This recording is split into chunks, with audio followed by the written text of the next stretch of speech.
El siguiente programa es presentado por...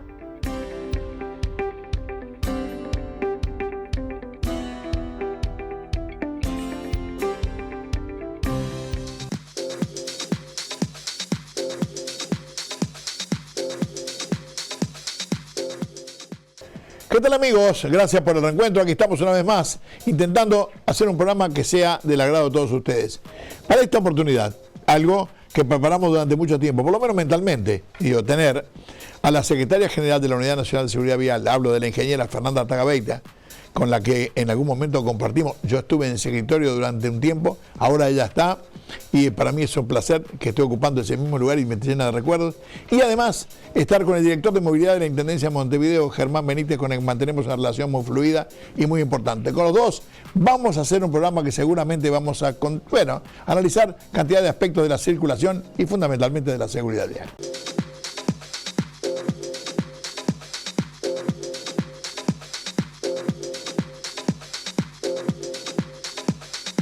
Amigos, un gusto. Pasaron ya 7 días, una vez más con Seguridad Vial, acá estamos en el aire. Gracias por acompañarnos, como siempre.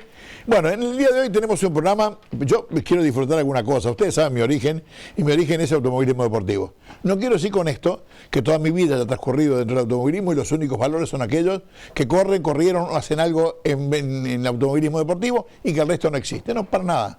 Pero si hay alguna ventaja, yo le he comentado que alguna vez aquellos que estuvimos arriba de un auto, mucho o poco tiempo no importa, si hay algo que hemos aprendido con el automovilismo, e inclusive como periodista para analizarlo, es hacer lo mejor en el menor tiempo y en el menor espacio posible.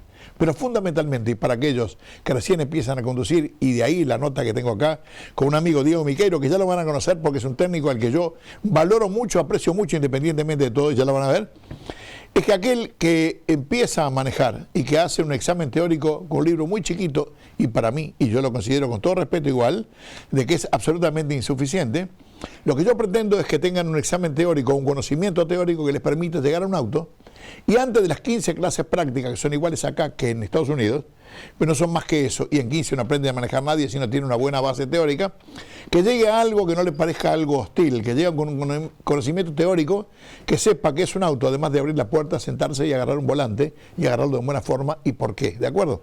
Por ese tema vamos a empezar ahora a charlar un poquito a Diego Miqueiro, a quien le doy la bienvenida. Muchas gracias por acompañarnos, Diego, es un gusto, ¿eh? Así que tenemos para hablar un rato largo, para criticar también, tenés piedra libre, vos dale tranquilo, ¿eh? ¿Qué tal, Jorge? Buenas tardes para ti, para toda la gente que nos ve. Y el gusto es mío, estar compartiendo estos minutos contigo y esperemos que el aporte sea válido, sea un aporte realmente. Y es así, ¿sabe qué pasa, Diego? Yo digo, cuando hablo contigo, hablo con alguien que independientemente de manejar, como lo hace alguien socialmente en la calle, has manejado desde una pista, mucho, poco, no importa, has manejado una pista en una circulación intensa, que es una ventaja muy grande, que no tiene bocacalles y por ahí no tiene carteles de pares, pero que requiere otro tipo de atención, que es igual o más importante todavía para no cometer errores. Pero aparte, lo más interesante de este tema es saber qué es lo que estás manejando, para qué sirve cada cosa de las que haces, cómo lo que es bueno hacer, lo que es malo hacer, y qué son las cantidades de cosas que uno tiene en un vehículo que sirven y las que no sirven, pero que vos deberías conocer, aunque sea en la manera, no sé, más elemental posible. Y eso es por la convocatoria, Diego, y tenemos para charlar un rato largo si vos querés. Dale. Sí, claramente en muchos conceptos comparto contigo. Vos me irás guiando un poco por dónde querés ir y bueno, dale. Veré qué aporte puedo hacer yo para esto, pero coincido 100% contigo en que obviamente tener mucho más velocidad de reacción que la media normal, digamos, de la gente que conduce en el tránsito tiene una ventaja superlativa con respecto a la gente que no tiene esa velocidad de reacción porque está acostumbrada a circular a velocidades muy bajas, ¿no? Pero ¿sabe qué pasa, Diego? Yo a veces cuando hablamos de capacidad de reacción y cuando vos agarrás y naturalmente agarrás y decís alguien que tenga 70, 80 años no tiene la misma capacidad de reacción, de cualquier manera hay cantidad de cosas que se suplen con la experiencia y el conocimiento básico de cómo y por qué se hacen las cosas. Entonces a eso voy, ¿me entendés? Que lo que yo quiero que hablemos un tema, el enfoque es de nacimiento deportivo que te permite lo que tú decís, el reflejo, la oportunidad, el por qué sí, el por qué no, a trasladarlo para algo y decir, bueno, aquello que aprendí a ser muy rápido y eficiente, hagámoslo de manera consciente y en beneficio de lo que aprendí algún día y es una buena base. Sí, sin ningún tipo de duda, Jorge, lo que vos decís. También, entre otros puntos que yo me hice un poquito de ayuda a memoria acá, para no pasar ningún tema por alto, que incluso ahora viajé y en casi todas las rutas del mundo los vehículos, por ejemplo, pesados contra los livianos tienen una velocidad diferencial y está bueno también saber por qué un vehículo pesado, como si fuera un ómnibus o un camión, tiene una velocidad más baja, porque obviamente que la energía que trae un vehículo de mucho más porte hace que cueste mucho más frenarlo y si ocasiona un accidente el daño también es mucho mayor. Entonces hay cosas que se toman como, por ejemplo, una velocidad única en las rutas uruguayas, me parece que no es correcto. Y también diferenciar lo que vos decís, ¿no? Las edades, la experiencia, la impericia, que hoy se da mucho. Así que bueno, iremos yendo por los caminos, esto que vos me decís. No, vos sabés, Diego, escuchame, un día no me olvido, le voy a decir el nombre porque vos lo conocés igual, digo. Estaba, un chico, Dani Frenedo, muy amigo, querido, buen piloto, Tomás Canudo, y el padre, un fanático del tema Tomás Canudo. Un día, yo estaba secretario de una CEP todavía, teléfono. ¿Me podés recibir? ¿Cómo no? Yo estaba a las 6:30 de la mañana, estaba en la oficina. ¿Qué hora son? Las 8 menos cuarto. Y si me decís que sí, voy para ahí. Bueno, le digo que sí, sube. Dice, mira, venía escuchando la radio, y Radio Carve, una nota que le había hecho, y de todo lo que dijiste, nada me gustó. No me digas. Digo, ¿qué te hace pensar de que yo a las 8 de la mañana recibo gente que me venga a criticar? A ver, decime. Dice, loco, cuando vos hablas de la velocidad, me sacaste las ganas y la alegría de manejar. Le digo, loco, yo quiero, antes que nada, que la velocidad no la pongo yo, pero hay algo, que la velocidad no se pone por antojo, sino muchas cosas que tienen algo de racional, o mucho de racional, contemplando población, contemplando esto, estadísticas, lugares de siniestralidad, más allá que tengamos discrepancias. Pero bueno, el tema pasa por ahí. Y vos me dijiste, velocidad única no. Pero ¿cuál es el tema de velocidad única no? ¿Dónde está la variación? ¿Qué es lo que te parece a vos? No, yo creo que, por ejemplo, los vehículos de gran porte, por ejemplo, ómnibus y camiones, como yo le decía, o transporte de maquinaria y esas cosas, lo decía al principio, la energía que tiene un camión o un ómnibus, digamos, circulando a 80 kilómetros por hora en una ruta, o a 90 o a 70 en un camino vecinal, o en el interior de nuestro país, digamos, en un pueblo, en una ciudad, no es la misma que tiene un auto que pesa 10 veces menos. Entonces los tiempos de frenada son otros, y el daño que puede llegar a ocasionar un vehículo de ese porte, digamos, si tiene algún tipo de distracción, un desperfecto mecánico o directamente un imprevisto, son fatales o son exponenciales al lado de cualquier otro tipo de vehículo. Entonces me parece que las velocidades no deben ser las mismas para cualquier tipo de vehículo. O por ejemplo, me parece que en las velocidades también se está incurriendo en un error bastante grave, que es que se está beneficiando a la impericia, digamos, que los conductores cada vez se les exige andar más despacio, y no digo que en algunos lugares esté mal andar más despacio, pero lo que hablábamos al principio, si una persona con X edad o con unos reflejos que no vienen al caso, digamos un promedio, se le enseña a andar toda la vida a 50 kilómetros por hora o a 60, digamos, ese es su límite de velocidad que él puede reaccionar, digamos. Cuando esa persona anda a 80 o a 90, esa persona sí es un atentado en la ruta, porque no tiene el dominio y no tiene la pericia, y aparte no conoce todo lo que hablábamos al principio de lo que es un automóvil. Entonces me parece que es un poco un pecado ir a velocidades tan bajas con autos tan seguros. O sea, las velocidades me parece que quedaron obsoletas para algunos lugares, y me refiero a que favorece a la impericia si una persona sabe andar, supongamos, a una velocidad relativamente alta, 130, 140 kilómetros por hora, cuando esa persona circula 80 lo hace con un nivel mucho más alto y con mucho más tiempo de reacción. Entonces me parece que se está, como repito al principio, se está favoreciendo un poco a la impericia, y me parece que las nuevas generaciones están empezando un poquito tarde a manejar por la edad límite, digamos que son los 18 años, empiezan las pruebas con 16, 17, y creo que a quien le guste, a quien le guste, creo que todas las personas de antes que realmente sabían manejar o que sabíamos manejar, se empezaba mucho más temprano, se empezaba en unas calles de tierra, en el campo o en algún lado, con 10, 12, 13 años ya muchos niños, adolescentes sabían manejar. No quiero decir con esto que los niños o adolescentes de hoy tengan las mismas oportunidades, y es otro tiempo, con también muchos más vehículos en la calle y todo, pero me parece que se empieza un poco tarde, se subestima un poco la juventud y bueno, cuando salen a la calle con 18 o 20 años a andar a 60 kilómetros por hora, en muchos casos la impericia hace que tengamos accidentes graves, por ejemplo. No, yo te digo, Diego, vos decís que no querés decir, pero de cualquier manera, ojo, cuidado, mirá que ahora es más normal que la familia tenga un auto que en la época mía. En la época mía, de alguna manera, había uno que era muy pudiente, que tenía un auto. En el transcurso del tiempo, esos muy pudientes tenían 2 autos y pasó así a la escala hasta que hoy día un auto pueden comprar muchísima gente, porque hay autos de $100.000 y hay de 2.000 también.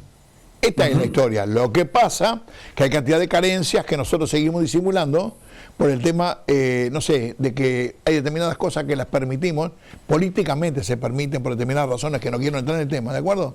Pero que los autos, en una ley que se llama la Inspección Técnica Vehicular, que en el año 2007 salió la ley y no se regularizó nunca y estamos en el 2026, ¿de acuerdo?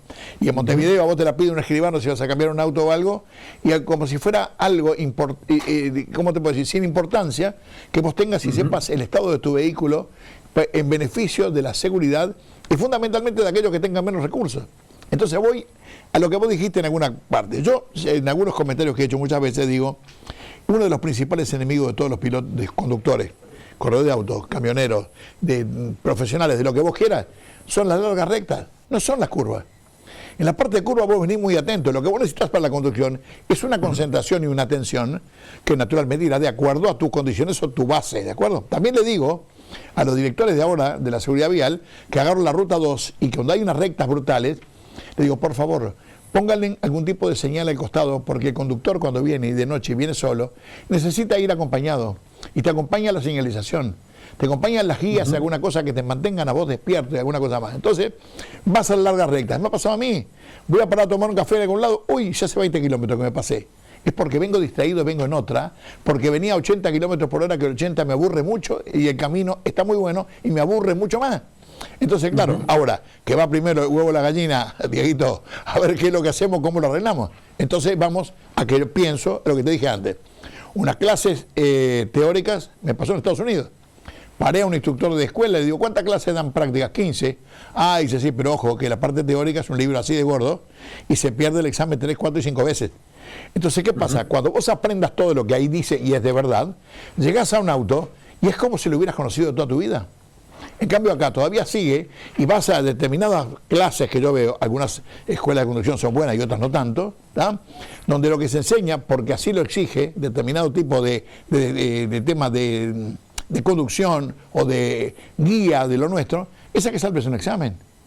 Lo que quiere un padre, un alumno cuando va a la escuela de conducción, dice, mi hijo no sabe estacionar, mi hijo no sabe estacionar, mi hijo sabe una cosa, queda contento, sabe que arranca y no se le apaga.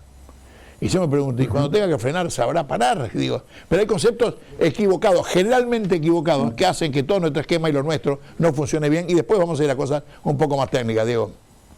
Sí, sin ningún tipo de duda. Ahora cuando vos decías lo de las rutas, por ejemplo, con que te da somnolencia, digamos, ir muchos tramos a baja velocidad o una persona que viene de repente cansada de trabajar, obviamente van a aparecer todos los puristas a decir, bueno, si venís cansado, pará. Sí, claro. Muchas personas no tienen la posibilidad de parar porque tienen que llegar a un lugar en un tiempo y en una forma y bueno, tienen la necesidad de seguir por la ruta. Y bueno, me parece que habla a las claras, digamos, los impactos que se ven en las hermosas rotondas que han hecho por todo el país, que uno transita y llega, digamos, con las luces cortas y muchas veces muy mal señalizadas.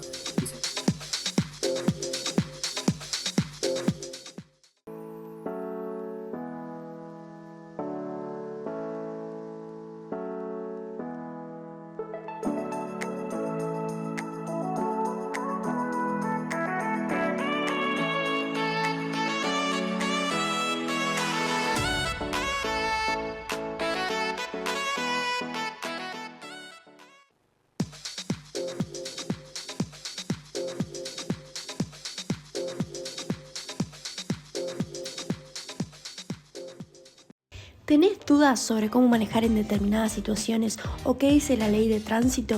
En Seguridad Vial Uruguay, Jorge Alfaro te informa, te educa y te acompaña hace más de 14 años con contenido claro, útil y actualizado sobre seguridad en las calles y rutas del país.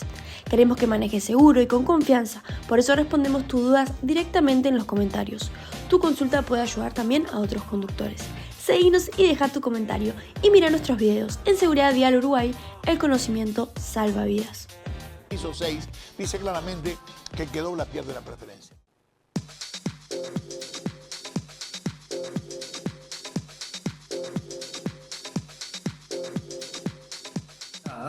Y se encuentra con un auto que le pegó a la rotonda derecho porque la persona venía con un estado que no es un estado de alerta, como una ruta que te trae o una velocidad que te trae alerta, digamos, te viene durmiendo, y ponerle, digamos, una rotonda a ese tipo de lugares, si bien entiendo que es para otro tipo de cosas, es para evitar los accidentes en cruces y esa cosa, me parece que habría que buscar otro método y no ese tipo de rotondas que son nocivas porque causan un accidente gravísimo. Lo que se arregla con plata es barato, dijo un amigo mío, y vos vas a recorrer España a ver cuántas rotondas encontrás.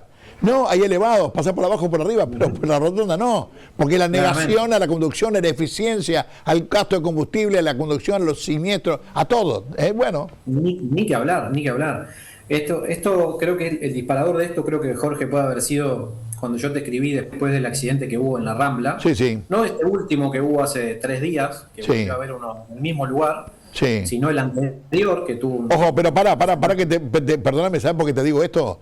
Porque lo que antes reclamamos siempre como un tipo de corregir el peralte, que es la inclinación por el tema de la fuerza centrífuga y que da para la playa, mirá que hubo los dos últimos choques, eran porque los autos que venían por la línea de adentro se fueron para la izquierda, y acá no hay peralte ni una inclinación.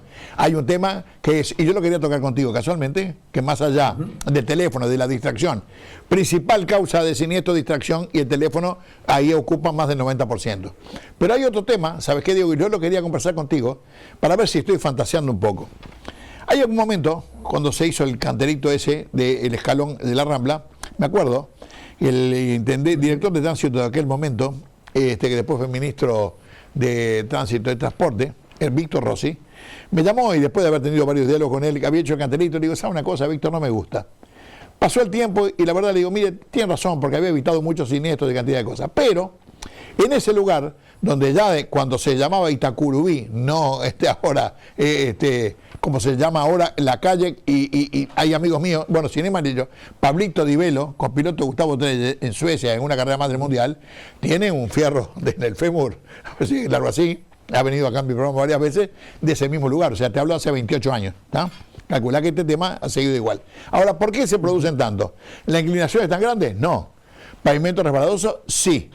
¿Pasan más cosas cuando el pavimento está resbaladizo? La gente maneja igual con piso seco que resbaladizo, o sea que la historia se complica. Y después hay otro tema, que es lo que yo quería hablar contigo, es en el momento que el auto se te va de cola un poquito y llega al canterito ese, que aunque sea así, el auto levanta un poquito.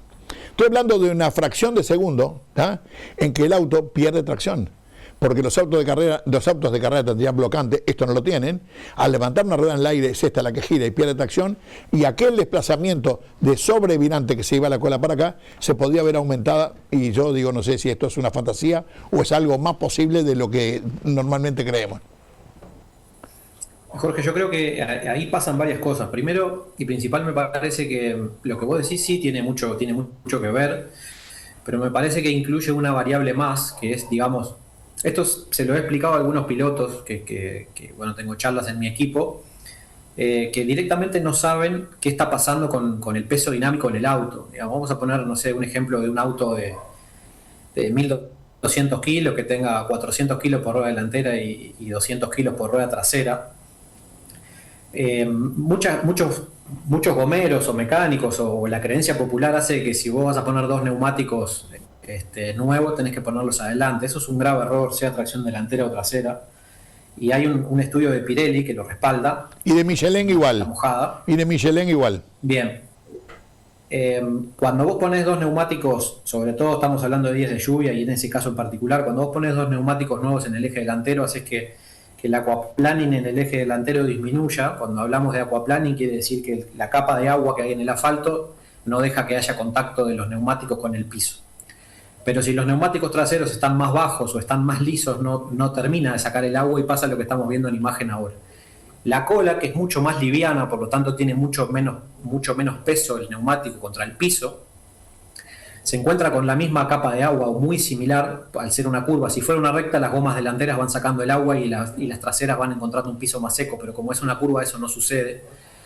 Las ruedas traseras se encuentran sin grip y hace aquaplaning porque la cola es muy liviana, sobre todo en autos como los que hemos visto desde el otro día, un Celerio y autos de bajo porte, la cola tiene muy poco peso y más si va un ocupante o dos, se cargan solo en el tren delantero y no en el tren trasero.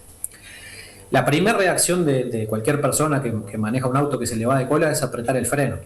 Si no hubiese apretado el freno, digamos, lo que vos decías del canterito ese que se puso, el amarillo, que es como un cordoncito que tiene sus cortes, digamos, transversales a la línea, hace que no solamente la rueda quede en el aire, sino que la parte delantera del auto genere más grip, y es como si obstaculizara la trompa, digamos, como si el auto encontrara un obstáculo adelante porque muerde la goma contra ese serruchito amarillo y facilita que el auto dé la vuelta.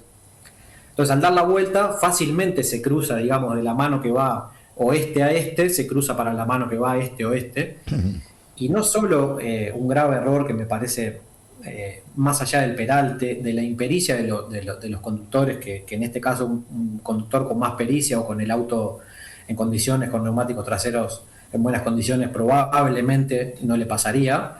El radar se pone en la dirección contraria, o sea, pusieron un radar para tapar un problema que el 80 o el 90% de los casos el problema lo ocasiona el auto que viene de frente, no el que va hacia Montevideo donde pusieron el radar. Entonces me parece que las soluciones están siendo fatales, o sea, se desconoce el problema y por lo tanto se desconocen las soluciones. Yo sabía lo que pasa, o sea que Diego, hemos hablado 1000 veces con los directores de movilidad y esto y lo otro, y hay gente que técnicamente de repente en resultados sabe mucho más que vos y que yo, pero no de autos. Y para mí creo que hay algo que es fundamental, es que vos tenés que saber de autos. Lo decía, mirá, con la ingeniera que iba conmigo por la ruta, recorríamos la ruta por todos lados. Si un día le hago una nota a un chico que representaba IRAP. IRAP es lo mismo que si fuera Latin NCAP, pero relacionado con las rutas. Entonces, este chico vino acá, estamos haciendo la nota, y le digo, che, qué buen trabajo el Ministerio de Transporte de Obras Públicas, ¿viste los caminos, las carreteras, cómo están, qué estado? Sí, me dijo. Una contestación un poco, dado que las carreteras realmente hoy están buenas casi todo el país, cuando termina le digo, ¿qué te pasa, loco? Que me decía así con tan escueto. Con tanta desidia. Y me dijo, ¿y sabés lo que pasa? Que la carretera no son solamente el asfalto, son 30 o 40 metros de la derecha, 30 o 40 metros de la izquierda, porque acá salís de ese asfalto que está muy bueno, salís afuera y estás muerto. Y ahí el análisis pasa a ser otro, el enfoque es mucho más importante que todos aquellos que han hecho la obra. Cuando yo salía con la ingeniera le digo, ¿sabe cómo se arregla esto? Poniendo guardarrail de acá hasta el final. Pero esto cuesta una fortuna, es otro problema. Si lo arregla el ministerio, lo arregla el Ministerio de Economía, pero es otro problema, que la seguridad vial es esta. Hay alcantarillas, hay árboles, hay columnas, hay de todo. ¿Cómo puede ser que vos saques afuera y estés muerto? Entonces creo que falta un concepto general, que digo, no que digo que todas las cosas se hagan de un día para otro, ni que, viste, esto no es soplar y hacer botella, ¿de acuerdo? Pero tiene que haber un concepto general que te lleve a un conocimiento, a la parte didáctica de este tema, que sea mucho más completa que decir, el piso está bueno, andale ligero que acá está todo solucionado, ¿no? No, claramente, tampoco se le va a pedir a todo el mundo que tenga una pericia en el auto excelente y que sean unos conductores intachables. Entonces me parece que minimizar este tipo de, digamos, el accidente puede ocurrir el desliz que tenga el auto, puede ser que la cola lo termine pasando y todo. Cuando hablamos en aquel momento te dije que un muro Jersey de 80 saje y digamos unos 250 metros de muro Jersey en ese lugar hace que cualquier auto que pierda la cola e intente cruzar contra el otro lado se tope con el muro y se tope con una velocidad casi relativa a cero, digamos, porque de esta manera se contrapone. Es como cuando un avión despega, los aviones despegan y aterrizan contra el viento para que se contraponga la velocidad del viento. Te voy a decir, a eso que vos me dijiste, te voy a decir dos respuestas que tuve, o más y lo que intercambiamos. Dije, bueno, lo que debemos, me dice un amigo mío, que deberíamos poner, o podríamos poner, unos muritos que son los New Jersey, que en muchos lugares hay. De hecho, en las carreteras también, en algunos lugares hay. Me dijo, no, claro, de ninguna manera en este lugar, porque aparte se encurva y esto y lo otro. Digo, bueno, todas unas explicaciones que en realidad yo tampoco las conocía tanto y no podía decir, bueno, escuchame, ¿qué otra cosa? Y pone guardarrail igual, digo, si estamos buscando algo que se pare. Y guardarrail no, porque van a encontrar aquellos que aparecen que te va a decir que esto afea la Rambla y afea y cosas. Bueno, está. Entonces estamos priorizando determinadas cosas de un defecto original, lo hablamos con otro, ¿viste? Para cada solución siempre va a haber un problema, pero digamos, si priorizamos, digamos, 250 metros de la Rambla, que puede ser que, no creo que un muro Jersey de 80 centímetros pueda afear el paisaje o lo que fuera, pero digamos, la gente que disfruta del paisaje lo disfruta de la Rambla hacia el agua y no de este lado. Sí. Entonces, si podemos evitar gente que quede con un daño severo a nivel físico o emocional, porque una persona que tiene un accidente de ese tipo, no creo que solamente tenga un daño físico, sino que tiene un daño emocional, tiene un daño que puede acarrear una familia entera a lo largo de la vida, si fuera un jefe de familia o el que fuera que pierde la vida o que queda gravemente herido. Y cuando yo te decía que un auto que pierde la cola en ese lugar tiene una velocidad relativa a cero con el muro, porque digamos es imposible que agarre velocidad de costado como para darse de frente contra el muro y que el impacto sea tan grave como lo otro. Sí, Lo otro es un auto que se cruza a 60 km por hora, que sería la máxima permitida en ese lugar.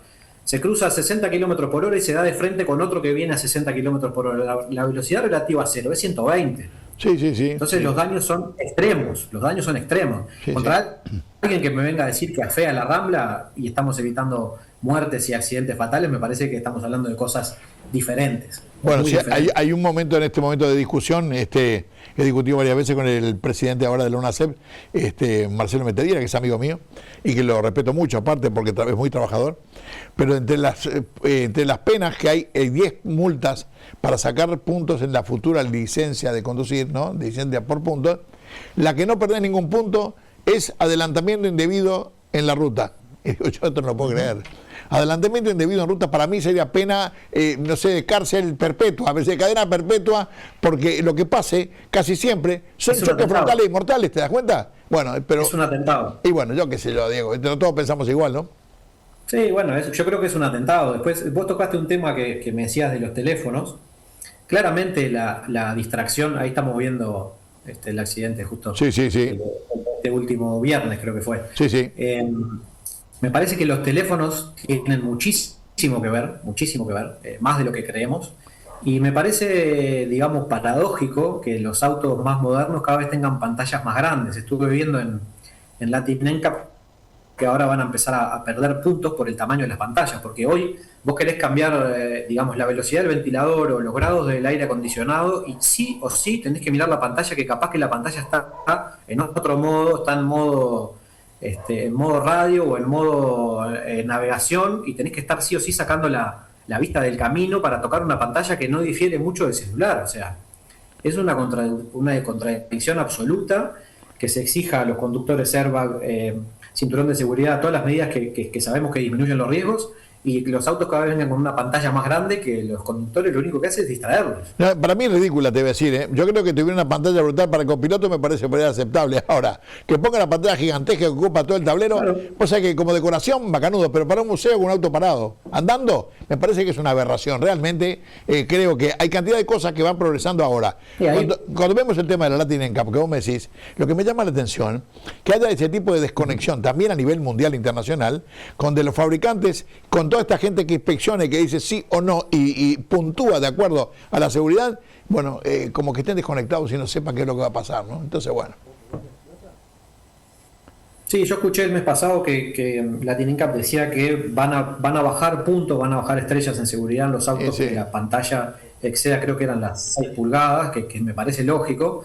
Y después cuando estábamos hablando de las diferencias entre los conductores, digamos, entre impericia e imprudencia, cuáles son imprudencias, digamos, condenables, como la que vos decís, el adelantamiento con doble línea amarilla, sobre todo lugares, sobre todo subidas, porque una curva podés ver de repente por adentro en pleno día, podés ver por adentro que no viene nadie, y capaz no es tan riesgoso como una subida, pero el adelantamiento con doble línea amarilla es condenable, y me parece que coincido contigo en que tiene que ser penas gravísimas.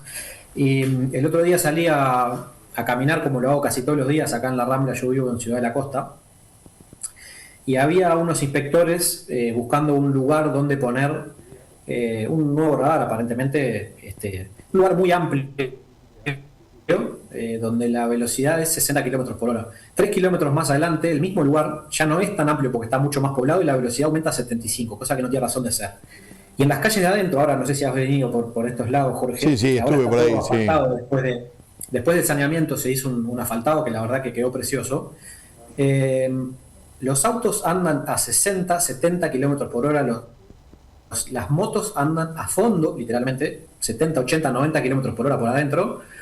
Cuando vos llegás a una bocacalle que es absolutamente ciega, porque tenés una casa con un jardín en la esquina, que muchas veces tiene un cerco de grateo o tiene una estera o lo que fuera, entonces vos te encontrás llegando en una esquina a 60 o 70 kilómetros por hora y los autos directamente explotan, los autos contra las motos, las muertes de los chicos en moto acá, chicos y no tan chicos, ahora la semana pasada murió una persona de 44 años, entonces no es lo mismo andar a 80 por Gianastasio y te estás pasando capaz que 20 kilómetros por hora al límite de velocidad, que andar a 70 por acá adentro. Andar a 70 por acá adentro es un atentado.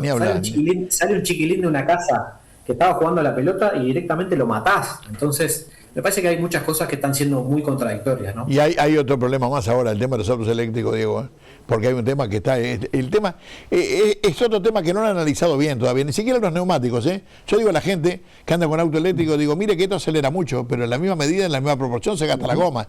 Va, con 30.000 kilómetros más o menos va a tener que cambiar las gomas. Pero, ¿cómo aceleran? Vos ves de repente en algún semáforo y ves que acelera, que es una barbaridad. Pues eso es el torque permanente, y más bien que estén limitados. Igualmente, llega un momento, si no hay una buena administración, se convierten en misiles, Sí, lo tenemos visto con autos con 30 o 40.000 kilómetros que ya no tienen gomas por la aceleración. Y sí. Che, Dieguito, bueno, vos sabés que me está haciendo señal el director, que se nos termina el tiempo porque te puedes imaginar que tenemos varias cosas por acá adentro, no. Pero escuchame una cosa, Diego, mira que esta es la primera nota, no la última, No, te quiero decir porque vos vas a ponerte a pensar ahora, ¿cómo vamos a seguir la próxima vez? Y yo lo mismo, porque me gustó mucho la nota, no sé a vos, pero digo, creo que es una oportunidad que tenemos de comunicación, que no todo el mundo tiene. Porque a vos, no sé por qué sí, te van a escuchar. Y a mí, que me ven siempre, por ahí están aburridos de escucharme, y es necesario que venga alguien que tenga credenciales, como decir, mira, yo de autocarrera sé, porque los preparo, los manejo, y conozco y a los pilotos y hablamos un idioma que es más parecido al relacionado con la seguridad vial, que es lo que queremos transmitir, ¿no? Sí, Jorge, bueno, como te dije al principio, te agradezco el llamado, no es 100% mi palo el tema de la seguridad, pero sí creo que puedo tener algún tipo de aporte en cuanto a la seguridad de los vehículos, a la pericia de los conductores y al conocer del auto o del vehículo en el que se transportan las personas, y bueno, desde el lado que pueda aportar el granito de arena, pero siempre y cuando no caiga en saco roto, ¿no?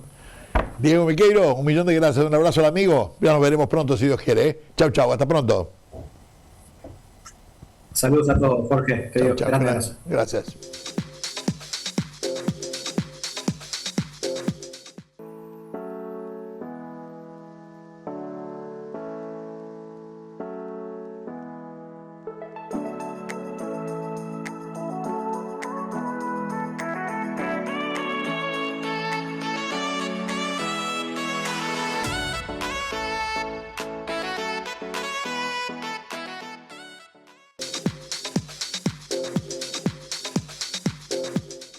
Y continuando con el programa, venimos de una parte con técnicos y todo fundamentalmente con la base, ¿se acuerdan?, del automovilismo deportivo, pero aplicado a la seguridad vial, fundamentalmente pensando en mejorar la calidad conductiva de todos aquellos que estamos en las rutas y que estamos realmente muy castigados, ¿vieron? Siniestros todos los días. El otro día fallecieron 2 señoras ahí en el kilómetro 144 en la ruta 8, ahí casi en la entrada de Villa Serrana. Hablaba ayer con la subcomisaria de la séptima, la jefa de la séptima, y me decía que realmente la otra persona iba para un funeral en Río Branco, en un Cerro Largo, una cosa así, y que se durmió, y que estaba desesperado con lo que pasó. Esto es lamentable, pero pasa, y pasa a menudo, porque la gente no sabe lo que es apnea del sueño, y la gente piensa que se durmió 8 horas, dice, no, ayer dormí muy bien, todo nunca visto, pero dormir no es sinónimo de descansar, que son cosas distintas. Entonces, por eso un análisis para saber cómo estamos, realmente físicamente cómo estamos, es parte importante del tema apostando a la seguridad vial. En este momento tenemos a un amigo, Rodrigo Aragor, con quien ya estuvimos en algún otro momento hablando de lo que era el mantenimiento o el servicio que hacía a todos aquellos propietarios de automóviles que realmente tenían algún tipo de seguridad, un consejo de decir en qué estado está el auto que vamos a comprar o que tenemos que mantener para no tener sorpresas. Con Rodrigo vamos a analizar hoy y algunos consejos fundamentales relacionados con lo que hay que usar en invierno, lo que hay que hacer en invierno para el auto, para el conductor y todo aquello que aprendemos y que realmente hacemos nosotros prestando un servicio social. Rodrigo, un gusto recibirte y un abrazo. Buenas tardes, muchas gracias nuevamente por la invitación y agradecerte por las repercusiones que tuvimos aquella vez que nos conocimos y hablamos. La verdad que mucha gente nos comentó que habíamos estado en el programa y te hago extensiva el reconocimiento de ellos por la buena charla que tuvimos y todo lo que le aportás a la seguridad y al mundo de los autos. Bueno, muchas gracias, Rodrigo. Bueno, en esta oportunidad, como yo te decía, ¿no? El invierno no es lo mismo que el verano. A veces, cuando hablamos siempre y cuando ponemos como ejemplos que agarras un auto, y lo vemos en el Autódromo El Pinar, por ejemplo, que se corren carreras con neumáticos de calle, cuando el auto va haciendo zigzag para un lado y para otro, lo que está haciendo el piloto, que quede claro, es tratando de levantar temperatura a los neumáticos, lo que indica claramente que a temperatura o a determinada temperatura el neumático funciona mejor. Quiero decir con esto, mejor trayectoria, mejor velocidad en curva, fundamentalmente por el agarre, mejor rendimiento en la frenada, eso lo transportamos a la calle. Naturalmente, las distancias en la calle son cortas, de Malvina al centro son 10 minutos de auto, 15 minutos de auto. Cuando salimos en invierno los neumáticos están muy fríos. Claro, no tenemos la prestación de un auto de carrera, pero la diferencia entre una goma fría y una goma caliente, a lo mejor son 5 centímetros de una frenada y 5 centímetros es choque o no choque. Y ahí está la diferencia, Rodrigo. Sí, y me das un puntapié para hablar un poco lo que es un servicio de mantenimiento de un auto y lo que es un cambio de aceite. Creo que hay una diferencia importante que a veces no está tan manejada el usuario del auto y mucho usuario del primer auto. Capaz que nunca tuvo la experiencia de haber tenido que mantener un auto durante muchos años. Y hay una diferencia importante de hacer un mantenimiento que se revisa componentes de seguridad, de los que uno no ve normalmente en un auto, porque ve solo las ruedas, pero hay otros que están abajo, y eso hace que el auto doble y frene, como decías vos recién, Jorge, en condiciones adecuadas y que se adapte a los diferentes tipos de circunstancias. Y otra cosa es cuidar los componentes mecánicos, tales como caja de cambio, motor, etc. Creo que esos dos conceptos hay que diferenciarlos bien. Evidentemente, en el comprador del servicio, la diferencia se nota en el costo del servicio, que a veces es el doble, pero muchos puntos se chequean y podemos evitar muchos problemas como lo que vos venías mencionando recién. Vos sabés, Rodrigo, cuando estabas hablando ahora y decís el cambio de aceite, naturalmente esto que voy a comentar de hace muchos años, que por ahí hoy con los aceites sintéticos la historia ha cambiado bastante. Estábamos en Argentina, en el Autódromo de La Plata, con el Flaco Gutiérrez. El Flaco Gutiérrez, un amigo desaparecido, muy maestro realmente para las carreras de autos y como consecuencia también para la seguridad vial. Y estaba Panchito Camarota con un auto de fórmula. Y antes de largar, unos minutos antes, hizo levantar el auto, poner las ruedas de tracción con el motor y hacerlo andar, girando las ruedas en el aire. Y digo, ¿qué hace, Flaco? Calentando el aceite de la caja, ¿de acuerdo? Está. Porque iba a tener la performance en carrera para que fuera la mejor condición, el aceite calentito, para lubricar mejor, para evitar fricciones, para esto, para lo otro. Todas estas cosas trasladadas a la calle, decís, vos salís de tu casa, arrancás el auto, no tuviste ni tiempo para calentar absolutamente nada, salís porque estás apurado, naturalmente el auto va a funcionar, hoy día hace todo bien, funciona, pero que le acortás la vida útil y el rendimiento no es el mismo, tengámoslo claro que es así, ¿eh? Por eso el servicio de mantenimiento de un vehículo que lleva más tiempo y es más costoso revisa muchos componentes. El estado del líquido de la caja de cambios, como decía recién vos como un ejemplo. Lo que nosotros hacemos mucho hincapié, y siempre trabajamos con GRIP, el tema de los trenes de rodaje, que revisamos qué es lo que hace que el auto esté parado donde esté parado, como uno lo ve, la altura, la amortiguación, que es lo que hace que una rueda suba y baja y vuelva a su lugar rápidamente y no quede rebotando, y el estado de las cubiertas. ¿Por qué? Porque si uno puede ver la cubierta al lado de afuera, no la puede ver al lado de adentro. Bien, y ahí es donde aparecen muchas roturas de cubiertas, son los huevos que a veces se dice. Y otra cosa, también es que uno no puede ver a simple vista cómo las ruedas están pisando. ¿Qué significa esto? Las ruedas tienen una determinada posición sobre el piso, que es la que da el fabricante en función de qué tipo de tracción tiene, y en función de cómo pisa, cómo se desgasta una cubierta. Y a veces uno no ve el desgaste en la parte interior de la cubierta, porque queda bajo el piso, para que se entienda, y puede omitir después el cambio de las cubiertas, que también tiene una fecha de vencimiento, que tampoco se habla mucho por ahí. La fecha de vencimiento y vida útil de la cubierta son más o menos 5 años, puede variar un poquito, pero son 5 años. La fecha está inscripta en la cubierta, para que uno sepa esa fecha de la cubierta cuándo se fabricó, y sepa que capaz que uno le hace poco kilometraje al auto en el año, no llega a cambiarlas por estado, para pero complicarte, las tiene que dar por tiempo. Rodrigo, para complicarte la vida, dice un óvalo al costado de la semana y año de fabricación. No te dice, sí, la semana es no te dice el complicadísimo mes ni nada, no. No. Semana y año para que haga los números, ¿de acuerdo? Ahí está. Nosotros tratamos de decirle, no le des mucho corte a la semana porque es un enredo y nosotros no nos manejamos así, pero ya con tener el año ya es suficiente. Ya con decir 5 años después de esa fecha ya No, está. ni hablar, ni Semana hablar. más, semana menos, no pasa nada. Es una Ni hablar. referencia importante para que no sepa el cambio de cubiertas. Ni hablar. Ahora, ¿qué pasa? No digo, estamos en invierno. Y el auto tiene muchos componentes, no solamente lo que estamos hablando, ni que es el aceite, y que a veces son los neumáticos, son muchas cosas, las luces entre otras, y además de eso, otros elementos más que por ahí no se ven y que la gente lo tiene en cuenta. Uno es el líquido antifreeze, digo, algo que se pone tanto para el verano por la temperatura, por alta o por baja, y que uno de los principales componentes de este líquido es el glicol. Lo que hace, entre otras cosas, cambiar puntos de refrigeración y de ebullición y, por otra parte, evitar el óxido de adentro del bloque, y eso no es un detalle menor. Mira, Jorge, justo estaba pensando antes de esta charla que teníamos nosotros, algo que estoy viendo bastante en la calle. Y es, el auto eléctrico tiene mucha iluminación interior. Hablando para que se entienda, tiene mucha pantalla. Y uno se sube de noche y esas pantallas muchas veces se prenden y uno tiene la idea de que tiene luces prendidas del auto.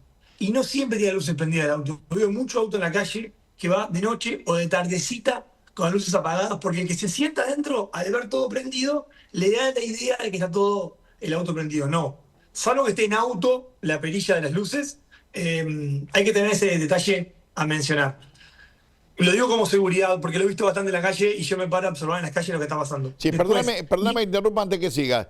En la nota que Sí. estábamos anterior que hicimos con Miqueiro, está hablando que la Latin NCAP y me lo evidentemente... perdí. Qué lástima que estaba con Diego, que es un amigo. Bueno, y la Euro NCAP, ya lo vas a ver con el programa terminado, está previendo sacarle puntos con respecto a la seguridad a todos aquellos que tienen esos tableros gigantescos que prácticamente ocupan todo el frente del auto, por una razón de seguridad. Son luces, son Sí. indicadores que Son implican... distractores. te llaman a la atención, a la concentración para que estés leyendo lo que deberías leer muy concentradamente en algún lugar y que no fuera ese que genera distracción. O sea, esto Sí. debería ser limitado al copiloto o al acompañante, no para vos, ¿no?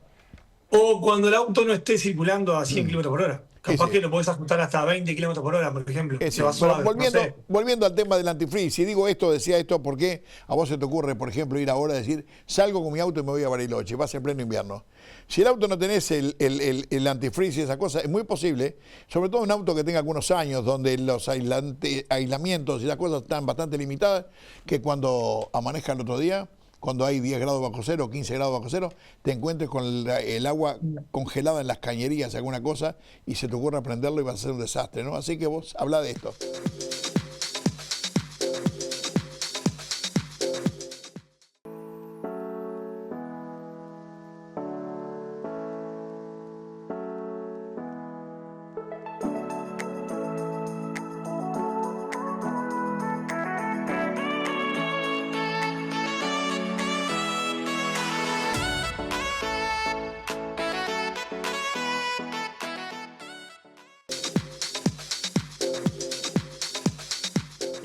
Líquido refrigerante. La mayoría de las marcas van a hacer una diferencia dependiendo del país que uno se encuentre. Si uno lee el manual, ese de 500 hojas que nadie lo lee. Pero bueno, a nivel general, para la zona como nuestra, que es un país cálido, que no tenemos tan extremas temperaturas, ni tan frías ni tan calientes, Sí, sí. 2 años o 50.000 kilómetros en cambio de líquido refrigerante está bien. Siempre y cuando uno siga las especificaciones técnicas del manual. Si uno va a un taller oficial, no hay que preguntar mucho, le van a poner qué lleva y ya está. Pero si uno lo va a hacer con su mecánico de confianza o en un taller X, está bueno que sigan las especificaciones del manual. Porque no todas las marcas llegan al mismo líquido refrigerante. Y lo que se vende en las estaciones de servicio, los bidones de colores, no es líquido refrigerante. Importante tener eso en consideración. Sí, hay alguna marca que permite mezclar líquido refrigerante, a veces se llama G12, G13, lo van a ver en algunas marcas bastante conocidas, que se puede mezclar con agua de la canilla. Lo que pasa es que el agua de la canilla de Uruguay está con bastante sal.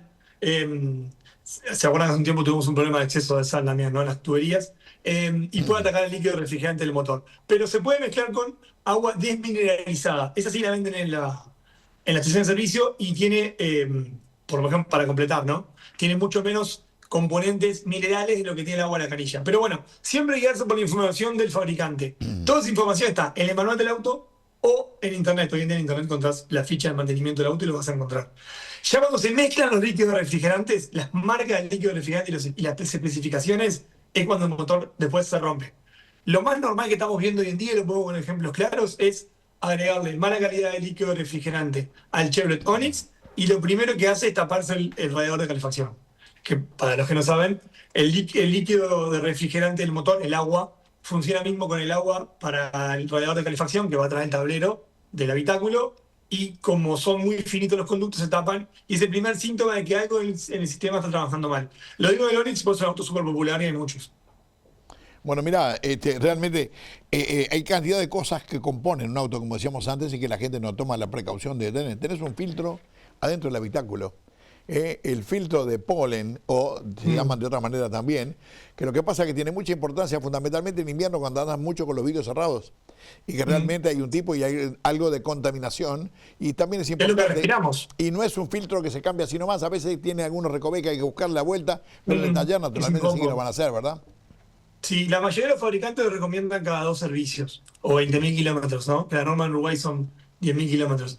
Pero cada 20.000 kilómetros está bien. Lo que sí no recomienda ningún fabricante de autos es sopletear los filtros de aire. Ni el del motor, ni el del aire acondicionado. Lo va a decir siempre y uno va a decir, es porque me quieren vender más filtros. No, es porque el filtro tiene una forma tiene una posición y tiene una forma para la cual después que se tapa no se puede sopletear. Entonces, hay que cambiarlo. Y eso es salud, porque es lo que respira uno dentro del auto. No, ni hablar. Ojo, mira que estamos hablando, cuando hablas de filtro, también hablemos de filtro de aceite. Naturalmente, cuando cambias el aceite, tenés que cambiar el filtro. Pero hay gente que ni siquiera cambia el aceite, el auto tiene un poco consumo y le va agregando. Entonces estamos hablando de otro problema. Te hago un ejemplo, te hago un ejemplo, Jorge, me lo anoté para contarte qué está pasando hoy en día, así como te dije lo del Onix. El líquido de frenos también es como un líquido olvidado, como no pierde generalmente y nunca pasa nada, no sé ni qué, no sé ni dónde está. De hecho, la gente piensa que el auto cuando frena hace ruido porque le falta líquido de frenos. Bueno, el líquido de frenos no actúa para eso, pero se cambia poco. ¿Qué está pasando, por ejemplo, con los BMW Serie 1, que nunca le cambiaron el líquido de freno? Ese líquido no trabajó bien en los conductos donde tiene que trabajar, se va contaminando, va absorbiendo pedacitos de material de los conductos, se mete en el módulo de la parte mecánica de los frenos ABS y lo tranca. Van a ver cada tanto, observen por ahí que hay un BMW Serie 1 trancado, es porque nunca le cambiaron el líquido de freno, entonces frena porque queda trancado a la vez. Mirá. Cosa que uno puede evitar fácilmente, también el líquido de freno cada 2 años. ¿Sabés cómo se evita fácilmente? Leyendo el manual del usuario, que realmente la mayoría de la gente no usa ni sabe, ¿no? Te digo que conozco. Porque está hecho, es medio peleador, la verdad, el manual, porque es largo, a veces es medio aburrido, No. pero es Conozco muchos amigos. Mira, entre otras cosas, tengo algunos amigos con autos eléctricos. A uno le llama la atención que a los 30.000 kilómetros fue a cambiar las gomas, le devoró las gomas. Y digo, ¿saben qué pasa? Miren, los motores eléctricos tienen el torque permanente. Lo que quiero decir, así como tiene aceleración, que realmente es impresionante, aunque sean motores chicos, y bueno, eso lo transmite a las ruedas, y las ruedas patinan y gastan los neumáticos, se gastan mucho más. Si no tienen mucho cuidado, se van a comer las gomas y van a durar menos de la mitad de lo que duran por un auto común y corriente. ¿De acuerdo? Eso por un lado. Sobre todo, Jorge, porque ahora recién estamos entrando todos en el mundo de autos eléctricos y es lindo sentarse y acelerarlo a ver cómo es la reacción, porque es lo novedoso, ¿no? Pero claro, entonces, la tracción come la rueda adelante. No, pero aquel auto que acelera que es impresionante, eléctrico, ¿no? Eso realmente no es así. Pero bueno, contame. Datos del auto eléctrico que está bueno comentar en mantenimiento. El auto eléctrico lleva una batería chica, una batería de 12 volts, la de toda la vida, la sigue teniendo. Y esa batería hay que tenerle control porque si esa batería común se desgasta como se va a desgastar cualquier batería en cualquier auto, o se aísla el borne, no va a arrancar el auto. Y uno puede pensar que tiene un problema con la batería grande, etcétera. No, está la batería de toda la vida que se aísla y se queda sin batería. No recomendamos, porque lo van a ver muy seguido, en un auto, sea eléctrico o convencional, ya cuando tengan computadora los autos, ¿no? O sea, del 90 y pico para acá. Ese borne, cuando se llena de sulfato, esa pasta blanca que uno ve en un borne, tirarle agua caliente del termo no es lo recomendable, que es lo que más se hace. Lo recomendable es sacarlo, limpiarlo, lijarlo y después ponerle algún spray que vende alguna marca, no quiero dar ninguna marca en especial, pero un spray azul que uno le pasa y lo protege. Los autos eléctricos sí llevan mantenimiento porque tienen mucho peso, mucha tracción, como decía vos recién, Jorge, y eso gasta las cubiertas. Y lo he visto por ahí también. Los autos eléctricos se ensucian como todos los autos y muchas veces en los autos convencionales teníamos la costumbre, que tampoco ningún fabricante lo recomienda, de lavar el motor. Si uno va a lavar el motor de un auto eléctrico por un tema estético, no es recomendable entiéndase que hay mucho cableado, mucha computadora en la vuelta, y todo eso, el agua genera óxido, y ese óxido genera que los contactos se aíslen y el auto tenga un problema eléctrico, y por eso te puedas quedar parado en un momento y el auto no continúa. Entonces, Y bueno. no lavar el auto eléctrico del motor. De afuera sí. Y lo otro, muy importante, es el cambio de parabrisas. Cuando se cambia el parabrisas hay que tener mucho cuidado porque el parabrisas es un componente más de la estanqueidad del auto. Y si queda un agujerito medio de costado, una filtración o algo, se cae agua y los autos eléctricos tienen mucho módulo y ese módulo se va a quemar porque no está hecho para soportar agua. Mirá, así que cuando cambien el parabrisas, sí. La recomendación de los fabricantes cuando uno cambia el parabrisas Sí. es dejar el auto parado 24 horas. Mirá qué bueno. Es totalmente claro. nuevo. Gracias por el informe. Mira, nuevo para mí también, que yo lo tengo que estar transmitiendo por ahí. La otra cosa que habla del parabrisas, ya las escobillas, eso valen 2 pesos, pero bueno, tenerlas limpias. Están expuestas siempre al frío, al calor, a lo que fuera, así que está. Sí. Bueno, Rodrigo, tenemos que terminar la nota. Te iba a decir, ya que lo vamos a terminar, la quiero hacer. Hablaba el director de hacer algún chiste. Vamos a hacer algún chiste. Me lo hicieron el otro día con referencia al auto eléctrico y a la batería de litio. Como tienen de repente muy poco y están limitados en la duración, me dijo, ¿sabés que salieron baterías nuevas de litio? ¿Cuáles son? Las de litio y medio. ¿Ah? ¿Te gustó? Ahí va. Es simplemente Lo voy a pasar. Fenómeno. Rodrigo, querido amigo, un abrazo muy grande. Gracias por estar. Hasta la próxima vez. Chao, chao. Muchas gracias. Un gusto. Hasta pronto. Como siempre, tenemos un espacio que, bueno, es lo que hace habitualmente Tati Rosich. Realmente es importante, va a tocar un tema que lo hemos tocado nosotros 1.000.000 de veces. Ella lo explica muy bien. Algo para que quede claro, no es un invento, esto lo dice la ley. Hay alguna interpretación por unas confusiones que seguramente en la parte en diputados debe estar en este momento, se va finalmente a corregir para que no haya dudas. No me olvido más, un día estaba en Cerro Largo, vino un policía de tránsito a decirme que estaba de acuerdo conmigo en prácticamente todo, menos en el tema de la curva. Usted dice que dobla, pierde la prudencia. Si lo digo yo, no. Lo dice la ley, lo dice la ordenanza, ¿de acuerdo? Pero el señor entendía alguna otra cosa más que la que había aprendido en algún momento igual. Pero lo dice Tati y lo vamos a escuchar. Este es uno de los temas que genera más discusión en redes sociales y que también genera más malentendidos. Cuando giro, ¿pierdo la preferencia? La respuesta está en la ley y es más simple de lo que parece. La ley 18.191 lo dice claramente. Cuando un conductor cambia de dirección, tiene que ceder el paso. Si vos doblás, tenés que dejar pasar al que sigue derecho. Y acá es donde empieza la confusión, porque muchos piensan, no, pará, si el otro tira el pare, entonces paso yo. Según la ley, en ese momento vos estás haciendo una maniobra, estás cambiando de dirección. ¿Y qué dice la regla? Que ante el cambio de dirección hay que ceder el paso. Es decir, aunque el otro tenga pare, si vos doblás, tenés que dejarlo pasar si él sigue derecho. Sí, suena contraintuitivo, pero es así. Ahora, ojo con esto que es importante. El cartel de pare no desaparece. El otro conductor está obligado a frenar sí o sí y asegúrate de que puede avanzar sin generar riesgos. Entonces, ¿qué pasa en la práctica? Esto no es un tema de quién tiene la razón. Es un tema de un manejo responsable. Más allá de lo que veamos en la calle o en redes, esto no es una opinión, es lo que establece la ley. Y entenderlo es importante para evitar conflictos. Amigos, llegamos al final del programa. Realmente el programa, bueno, con un contenido muy sabroso, porque estuvo Diego Miquero al principio, en la parte técnica, con un análisis profundo de lo que hay que hacer, lo que se debe hacer y lo que pasa arriba de un auto y lo que pasa en distintos tipos de pisos, en distintas condiciones. Pasamos después con Rodrigo Aragor, en donde hablamos de un mantenimiento general del auto y las conveniencias y no, y las cosas que podemos encontrar fundamentalmente en la temporada invernal, como estamos ahora, ¿de acuerdo? Y finalmente terminamos con el que dobla, pierde la preferencia, algo que es de vital importancia y que no todo el mundo conoce y mucho menos respeta, naturalmente. Por lo tanto, de esta manera cerramos el programa de hoy y nos vamos a encontrar en 7 días nada más.